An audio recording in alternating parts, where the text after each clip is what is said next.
अहिल्यानगरमध्ये डॉक्टरने अतिक्रमण करत दवाखाना बांधल्यामुळे पुराचं पाणी घुसलं शेतकऱ्यांच्या शेतात. शेतकऱ्यांचं लाखोंचं नुकसान. अहिल्यानगर तालुक्यातील सोनेवाडी येथील मोढवा वस्ती परिसरात डॉक्टर अनिल बोरगे यांनी नदीच्या पुलावर अतिक्रमण करून दवाखान्याची भिंत बांधल्याने स्थानिक शेतकऱ्यांचं मोठं नुकसान झालं. या भिंतीमुळे पावसाचं पाणी नदीच्या पात्रात न जाता शेतामध्ये शिरते, ज्यामुळे शेतकऱ्यांचे कांदा, गोठे आणि जमिनींचं नुकसान होत आहे. मंगळवार दिनांक 27 मे रोजी झालेल्या अतिवृष्टीमुळे ही समस्या गंभीर बनली. सोनेवाडीच्या ग्रामस्थांनी आणि शेतकऱ्यांनी ग्रामपंचायतीला निवेदन देऊन 15 दिवसात अतिक्रमण हटवण्याची मागणी केली आहे. अन्यथा तीव्र आंदोलनाचा इशारा देण्यात आला आहे.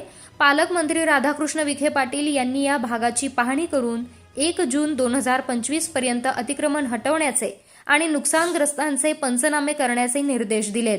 सोनेवाडी येथील मोढवा वस्ती परिसरातून वाहणाऱ्या नदीच्या पुलावर डॉक्टर अनिल बोरगे यांनी त्यांच्या दवाखान्याची भिंत बांधली. ही भिंत नदीच्या पात्रात अतिक्रमण करणारी आहे, ज्यामुळे पावसाचं पाणी नदीतून वाहून जाण्याऐवजी शेतामध्ये शिरते. मंगळवार दिनांक 27 मे रोजी झालेल्या अतिवृष्टीमुळे हे पाणी थेट शेतकऱ्यांच्या शेतात घुसलं, ज्यामुळे हजारो रुपयांचा कांदा, गोठे आणि इतर शेती साहित्याचं नुकसान झालंय.